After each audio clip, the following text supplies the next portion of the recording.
So, talking about movies that are coming out, Passenger, right? Passenger, yes. Dropping Looking this forward week. to it. And I believe you're going to see it this week. Tomorrow, you know, Yeah. I'm doing another double feature with Alvaro Zainas Amaro, one of the great genre writers of our time. We go to the Irvine Spectrum and we drink and we eat and It's a great theater. we know things. Yeah. So I know you're looking forward to it.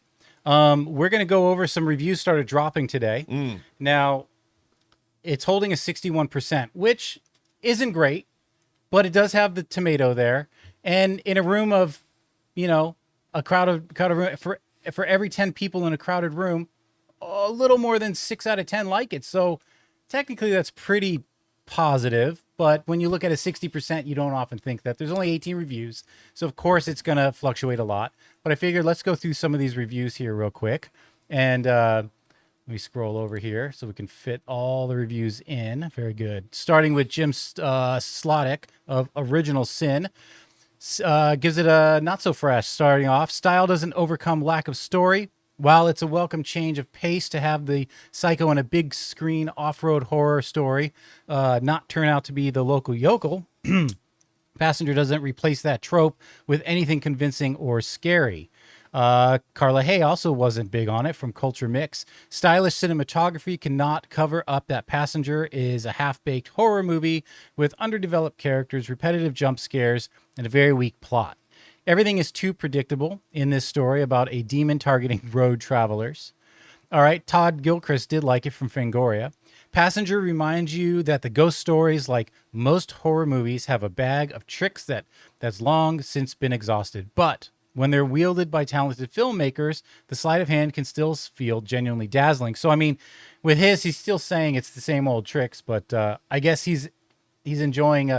So a couple of people are talking about the style of the cinematographer.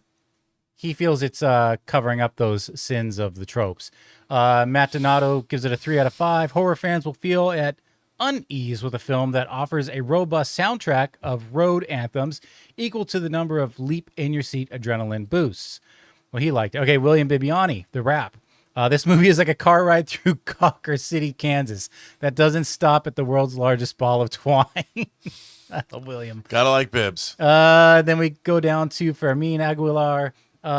Perhaps with a little less timidity, something more appealing to the audience could have been created. So, I mean, even there, kind of middling, right? Yeah, not great. And then finally, we'll just end here with NYC Movie Guru. Didn't like it as well. An atmospheric but uninspired, repetitive, and unimaginative horror thriller. Passenger is the type of film that has less internal logic and the more you think about it. So, what are you taking away from these, Rob? Not so great. First of all, my boy Andre Overdahl directed this movie, and he directed The Autopsy of Jane Doe. And if you haven't seen The Autopsy of Jane Doe, that shit is dope. It is lit, as they say. And I think that movie is a tremendous accomplishment as far as horror films go, set in really a single location. And so I will turn up to support him. And obviously, Passenger had one of the great teaser trailers of all time, which was kind of like a short film. I thought the extended, the final trailer looked great. So I'm going. You know, I bought my tickets in advance. I'm excited to go see it. I'm also going to see, I think, a movie called Saccharin. We're going for the triple feature tomorrow. And, of course, beginning with Mandalorian and Grogu. So I'm turning out for this, Jonathan. There has been a lot of horror that's come out this year. A lot. I've seen things that, I've really loved. Like I loved Exit 8, the Japanese film. I liked movies like Hokum and Whistle. And so there's been a lot. And even when horror has been disappointing, it's still pretty good. I will say, like pizza. As far as the trailer goes, I did enjoy that the way it opened. Where you're right, it felt like a mini movie. Yeah. And I like that. And then all of a sudden, it just felt like, oh, you could feel that cut after that jump scare. Kind of went to just the typical, like, you didn't go driving in those woods, did you?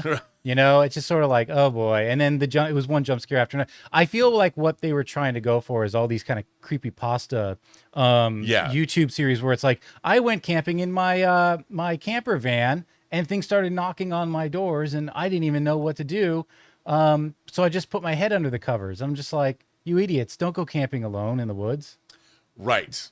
Yeah. But it kind of feels like I mean, that feels like a lot of the horror industry right now. They're kind of going on. They're letting YouTube take the lead.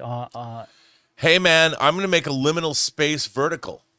I'm telling you. I'm going to go do it. I got the locations. I got the actors. People will say that it feels, it feels, what's it called? When you get in tight spaces. Claustrophobic. They'll say it's a claustrophobic mania. You got to go see it. They're going to love it. People are going to, they're going to bite at that. I can't wait. But I'm looking forward to seeing this, and there's a lot of, I'm really looking forward to seeing, speaking of liminal space, I'm really looking forward to seing Backrooms and YouTube, the creepypasta like you mentioned. That's next week. Mm-hmm. And then after that, we got He-Man, and I can't wait to go see that. And, I'm looking forward. There's a lot. And Saccharin, which I know nothing about. I didn't even look into it. I just know we're going. Yeah. We bought tickets. No idea what it is. I love evenings like that where you're just like, you know what? Let's just I keep going to that wrong one. Let's just go see a movie. Yeah. And see what happens. You never know. More often than not, I'm actually pleased by what I see.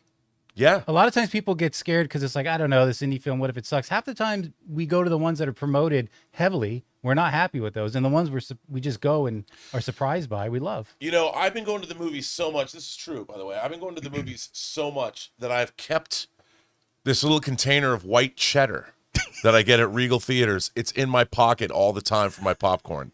White cheddar. I'm just saying. White cheddar, officer. I like to mix it with my salt. Because John thinks that popcorn's a delivery system for butter. I think it's a delivery system for sodium. So anyway, that's how much I'm going to the movies, is I can't be without my little white cheddar. I know. Well, and it is white cheddar. That is not a euphemism. Man, it really feels like it is. But... It isn't, though. All right. If it were 2005, it would totally be a euphemism, and I would carry around some really nice white uncut cheddar. yayo. Yeah, I would. But we want to take a second to thank a sponsor of today's video, Pocket Hose. Guys, I'm excited to tell you about the world's #1 expanding garden hose and their brand new product, the Pocket Hose Ballistic. As you guys can imagine, I'm not exactly gentle with my gear. I drag hoses across concrete over the pool, yank them around corners. I even coil and uncoil them all the time to put them in my camper van when I go out on my movie meetups. And generally speaking, a lot of them don't last. But the Pocket Hose Ballistic has been a totally different story for me. It's incredibly durable, super lightweight, and just makes the whole job easier. One of my favorite things is how simple it is to use. You turn the water on, it expands. Turn it off, it shrinks right back down to pocket size. And it's reinforced with a liquid crystal polymer, the same kind of material used in bulletproof vests. Plus, it comes with the pocket pivot, which gives you 360-degree rotation at the spigot so it moves with you instead of fighting against you. And now, for a limited time, when you purchase a new Pocket Hose Ballistic, you'll get a free 360-degree rotating pocket pivot and a free thumb drive nozzle. Just text Campea to 64,000. That's CAMPEA to 64,000 for your 2 free gifts with purchase. Text Campea to 64,000. Message and data rates may apply. I don't do that anymore. I'm too old. All right, guys. Well, what do you guys think about the reviews for Passenger? Not terrible, but a 61%. 6 out of every 10 people are seemingly enjoying it, even if it is your typical jump scare tropes. Are you going to go see it this week? It's going in against Michael in its 5th weekend. Yeah. And some other movies. So it also is going up against Mandalorian and Grogu, though. So it'll be interesting to see how it fares after this weekend.